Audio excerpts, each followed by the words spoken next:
Hi, everybody. Welcome to the final presentation of Day 2 of the 2020 International eConference on Religion and the Holocaust. I'm Dr. Darren Slade, President of the Global Center for Religious Research. I want to say thank you to everybody who is in attendance today. Your support means the absolute world to us. And I have the distinct pleasure of being able to introduce our final speaker for the day, an up-and-coming scholar by the name of Elyse Pierce, who actually is doing all her studies and research out here in Denver, Colorado, the headquarters for the Global Center for Religious Research. Allow me to share my screen so I can give her a proper introduction. Now, Elyse Pierce's discussion today is going to be on the danger of cultural erasure in interethnic, interreligious, and transnational rescue in times of genocide violence. Now, Elyse is a PhD student here in religion at the University of Denver and Iliff School of Theology. She has her undergraduate degree from Hamline University in psychology with a minor's in religion and Middle Eastern studies, and her graduate degree is from Vanderbilt University in theological studies with a certificate in Jewish studies. Elyse specializes in topics relating to the cognitive science of religion, evolutionary psychology of religion, theories of religion, and Jewish studies. But with that said, allow me to turn it over to my friend Elyse. Thank you so much for being a part of this. Take it away. Absolutely. Thank you. So my paper today is going to be a comparative genocide/genocide prevention studies topic. It's coming out of those areas, and it's going to be basically a comparison of two programs that occurred during times of genocidal violence, one during the Holocaust, the other during the Bosnian Civil War, and just kind of examining the fallouts of those programs. So I will be reading that for you right now. All right. On the eve of World War II, a young Jewish girl was shipped via train and boat away from the life she had known with her family in Germany to the British Isles alone. Of her new life, she said, quote, "When we arrived in London, they took us to a lady who took kids in Folkestone. She was a wicked lady. She made us go to church. She made me to go to church. And she had a son, I guess he was my age, and a girl. And when I didn't listen to them, she used to hit me." End quote. 2 years later, on the other side of the same war, an orphaned 4-year-old Serb girl named Milica Filipovic was taken in by a Catholic woman named Manda Kirpin, who raised her and who Milica called her other mother. 2 more years after that, in yet another corner of this worldwide war, a Jewish baby was born to parents imprisoned in an Axis concentration camp. Of his later boyhood in Yugoslavia, he said, quote, "I was born Jewish and brought up in a Jewish family. I had a Jewish childhood with Jewish friends. Usually we know each other just by nicknames, and I don't know the real name or a person's nationality or religion. First of all, we are human beings." End quote. All these children's parents were targets of various genocides. Their testimonies, intertwining between place, time, and conflict, illustrate both the altruistic and harmful sides of interethnic, interreligious rescue in times of mass violence and atrocity. When well-meaning bystanders and foreign sympathizers intervene across national identity lines in the midst of crimes against humanity, they might save a victim from explicit violence, but especially when that victim is a child, and especially when the method of intervention is long-term evacuation, they might also enact an implicit violence through geographic displacement and forced cultural assimilation. By reviewing the ethical and moral implications of rescue through the case studies of the Kindertransport program during the Shoah and La Benevolencia's refugee convoys during the Bosnian Civil War, as well as analyzing how ethnicity, religion, nationality, and other aspects of identity were socially constructed in each context, this investigation will engage the question of unintended cultural erasure in interethnic, interreligious, transnational cooperation. Although ambitious and admirable, unless done with careful and thorough cultural sensitivity, these efforts merely mitigate victims' immediate physical danger, while at the same time furthering the social destruction, in whole or in part, of victims' cultural heritage and identity that their perpetrators set out to do in the first place. Between the Kristallnacht program in November 1938 and the outbreak of World War II in September 1939, approximately 10,000 German, Polish, Austrian, and Czech Jewish children were evacuated out of Nazi territory and brought to the United Kingdom for what was thought at the time to be a temporary respite.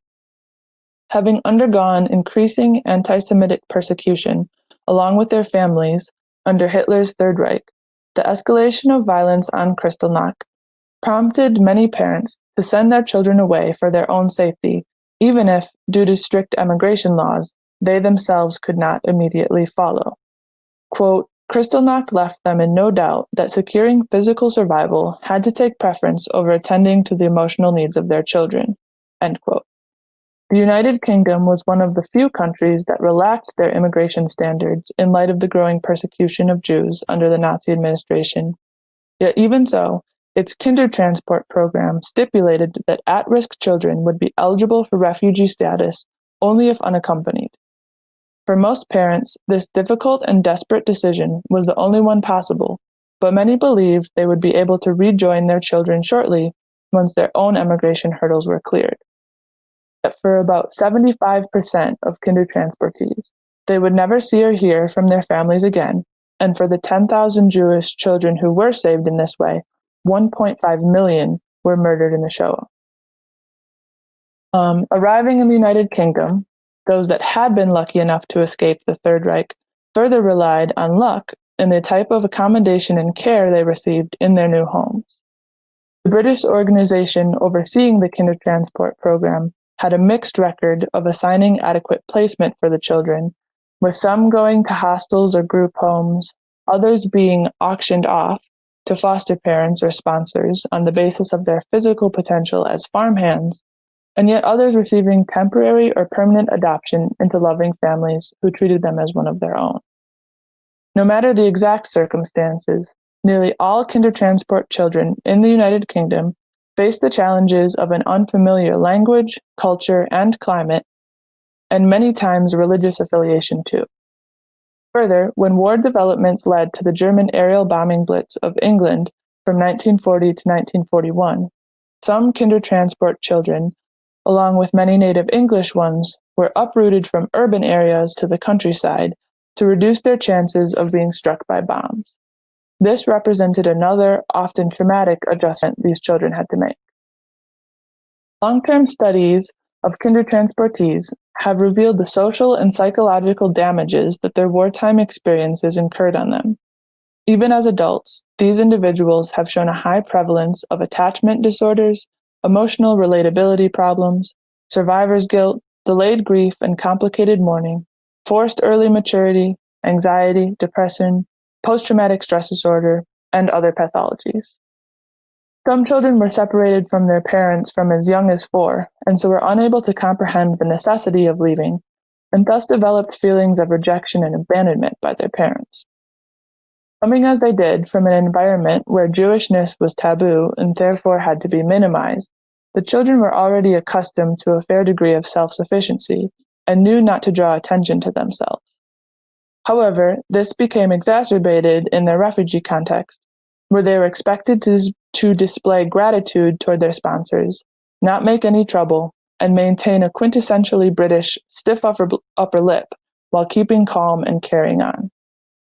While this resulted in the children becoming highly resilient, it also deprived them of needed social services, mental health counseling, and emotional support, especially since they'd already undergone so much trauma.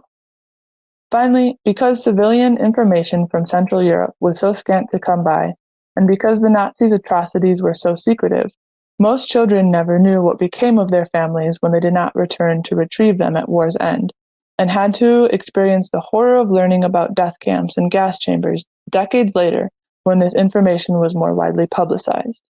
They often were left with no definite answers and no grave sites at which to grieve. Another culturally specific trauma was how their German Jewish identities were interpreted by those in their British host countries. If old enough, most children knew the reason that they had had to flee the continent was their Jewish ancestry, which rendered them targets of anti-Semitism. However, in Allied Britain, many English, Welsh, Scottish, and Irish people saw only the children's Germanness and therefore treated them with suspicion or as potential enemies. Kinder Ruth Barnett described, quote, "In my third foster family, the children at school found out that I was German and they started bullying me, saying I was a Nazi. I started screaming, 'I'm a Jew, I can't be a Nazi. I was chucked out of Germany for not being German.'" End quote. This problem was made worse by the inability of many kinder transportees to actively practice their Judaism. Very rarely were host families sensitive and thoughtful enough to seek out any Jewish religious or cultural institutions for the children to take part in, if any were even available in their particular region. Orthodox refugees especially were denied access to the requirements of their practice, such as a kosher diet. Sometimes the children were even forced to convert to Christianity. Overall, quote, "Memories of humiliation and persecution by the Nazis, the early separation from parents, the experience of being a stranger in a foreign country and unfamiliar living situation, the loss of family members, and the effects of trauma are still felt today." End quote. Still, if the British government had not taken early drastic action to rescue the youngest, most vulnerable targets of Hitler's final solution, it is likely that most, if not all, of these Jewish children would ultimately have been murdered by order of the Third Reich. Though limited and problematic, the United Kingdom's Kindertransport program did much more to save probable would-be victims of genocidal violence than most other nations and organizations at the time. The interreligious, interethnic, transnational character of the Kindertransport, then, is both an example of success in saving the physical lives of innocent children and an example of failure in emotionally and socially abandoning those same children upon their arrival to safety. Now, moving about 1,275 miles southeast and 50 years ahead in time, to the siege of Sarajevo during the Bosnian Civil War, there was another massive interreligious, interethnic, transnational effort to smuggle vulnerable would-be victims out of a genocidal war zone.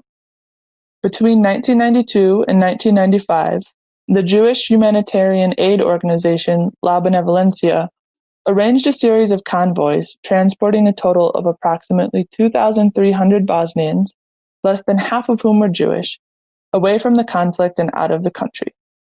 Jacob Finchie, the leader of the organization, who was born in a concentration camp during World War II, forged the passports and other necessary documents for Jewish, Serb, Croat, and Bosniak Sarajevans to be able to pass through various militarized checkpoints and struck deals with local commanding forces in order to smuggle the refugees out.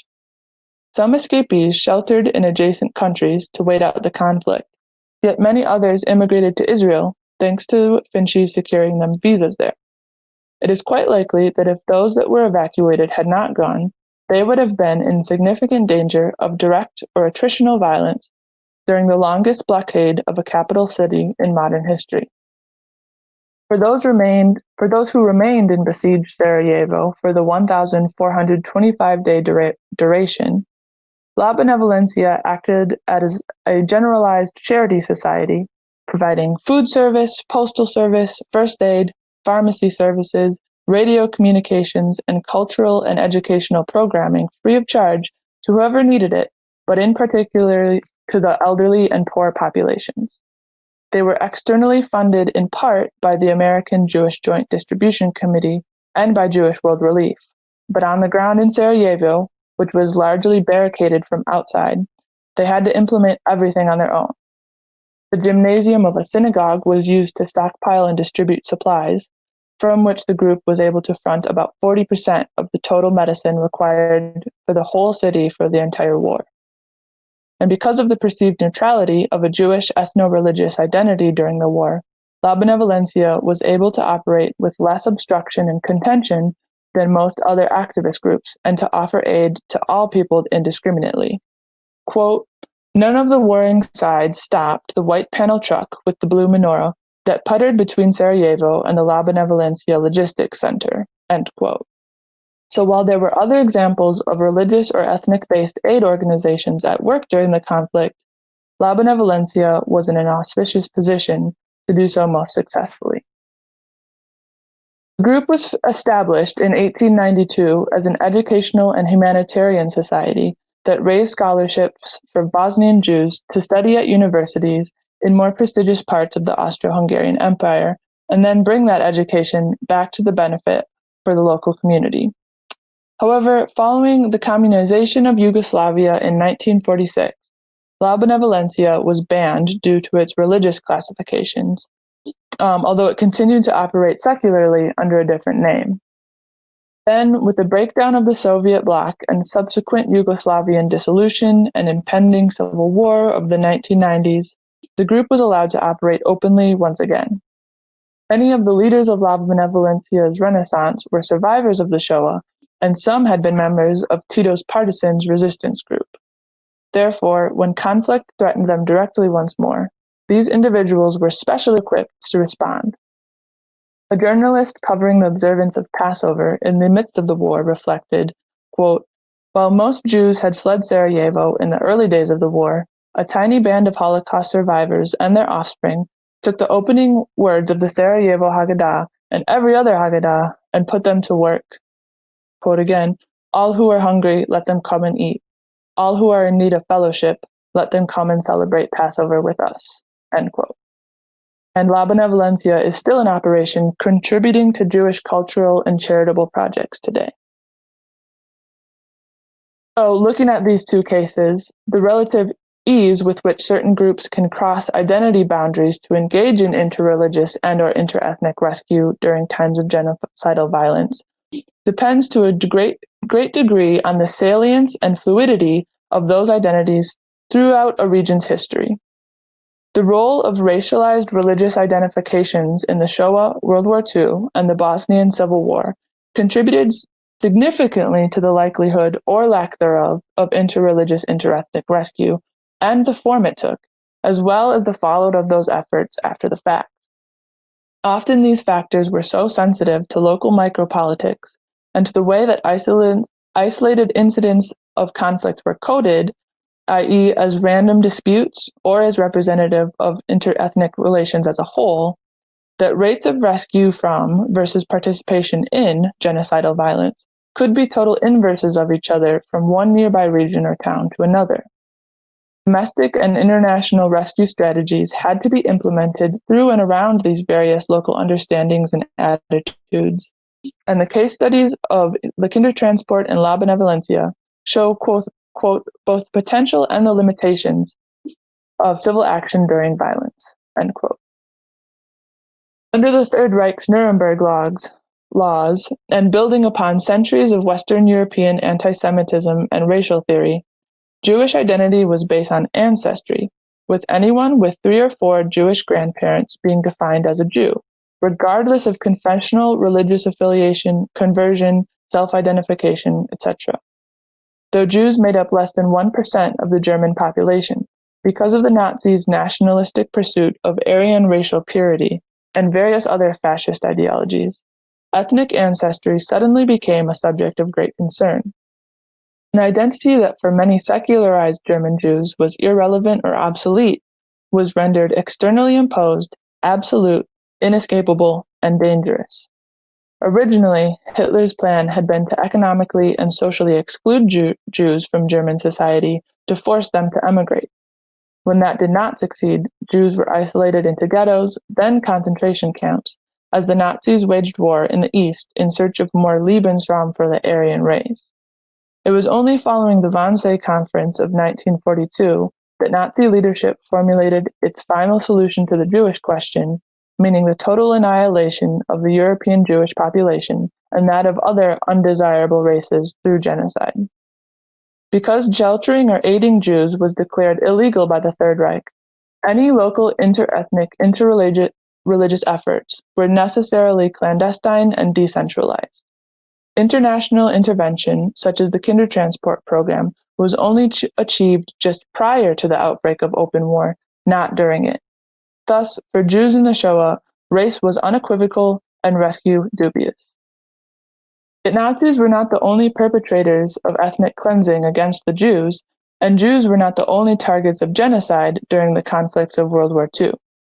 Jews, Serbs, and Roma living in Yugoslavia were targeted for persecution by the Axis-aligned Croatian Ustasha beginning in 1941, both extending the geographical borders of where the larger Shoah occurred and causing a separate ethno-religious conflict between various Yugoslavian national cultural groups and complicating their interrelations. Retaliatory violence from Serbs, along with the intermittent collaboration of the Serb Chetniks with the Nazis, all led to a complicated web of enmity and grievance between different factions in this part of the Balkans.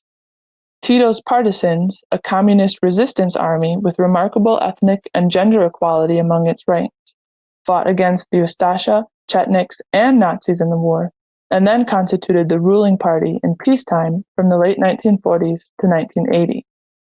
In a way, quote, the victory of the communist-led partisans preserved a multi-ethnic community in post-war Europe's dramatically ethnically homogenized landscape. But the victory of the multi-ethnic principle came with a price. Survivors and perpetrators, as well as their offspring, remained neighbors, and their daily encounters, especially incidents of conflict, regularly sparked sudden nationhood. End quote. Therefore, for every Yugoslav group and individual alive from 1941 onward, there were collective memories of racialized violence and shifting ethno-religious nationalisms that would come to resurface in half a century when their country began to split apart. But it was not always that way. During the period when the Balkans were ruled by the Ottoman Empire, the population was 44% Bosnian Muslims, 31% Orthodox Serbs, 17% Catholic Croats, and 8% other.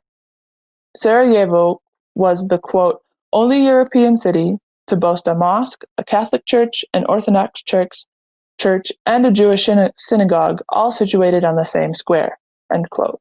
And with the influx of Ashkenazi Jews into the primarily Sephardic Bosnian community upon the annexation of the area to the Austro-Hungarian Empire in 1878, the region became even more diverse and multicultural. Compared to the rest of Europe, what would in 1918 become Yugoslavia had some of the lowest rates of anti-Semitism around. Before World War II, the Zionism movement united Ladino-speaking Sephardic Jews and Yiddish-speaking Ashkenazi Jews into Hebrew-speaking Yugoslav Jews. And overall, between the East meets West character of the region and the coexistence of sizable populations of all three Abrahamic religions, plus various traditions and denominations of them besides, the Balkans were a highly diverse, multicultural, pluralistic part of the world. Perhaps it was this rather harmonious social arrangement that contributed to the instances of interreligious, interethnic rescue that occurred during World War II in Yugoslavia. Whereas Aryan Germans were an overwhelming majority in the Third Reich and Jews a clear minority, in the Balkans, no one ethnic group could claim to be a supermajority over any other. Not only did this prevent rhetoric from so easily slipping into stereotyped binary thinking, but also fear of reprisal from a sizable fellow ethnic group often restrained would-be perpetrators.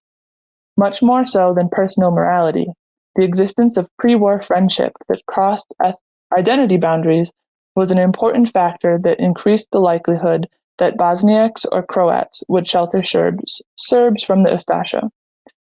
Serbs and Croats, though typically affiliated with the Orthodox and Catholic churches respectively, were able to bond over their shared Christianity rather than to be divided denominationally, and could, in turn, view their Muslim neighbors as good people rather than outsiders. Finally, because the harsher the military control of a threatened population, the less civil action can make a difference, the deficit in martial polish displayed by the Ustasha compared to the Nazis also contributed to the variance between the two circumstances. Many local Yugoslavs viewed the Ustasha as an illegitimate authority, or even as troublemaking riffraff and drunken hooligans.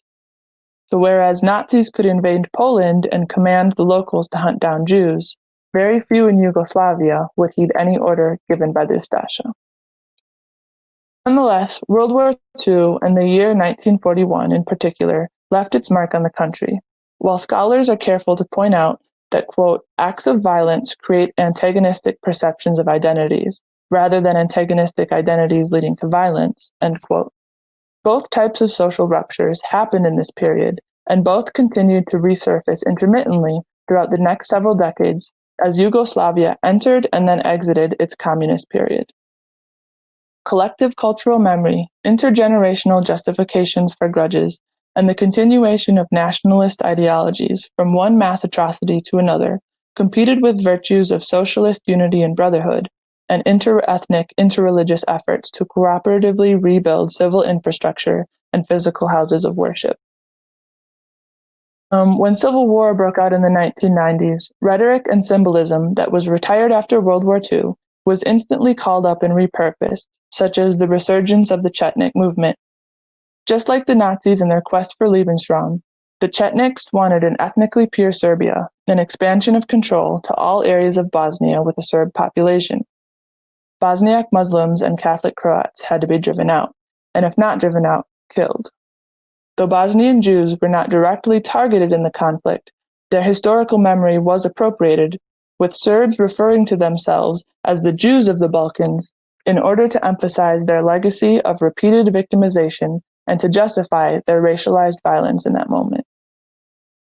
Just as had occurred 50 years before, the rates and degrees of genocidal violence in Bosnia varied substantially by region and its attendant cultural politics. In Prijedor, the harshest hit area, there were few, if any, interethnic, interreligious events focused on unity prior to the war, and thus very little interethnic, interreligious rescue during it.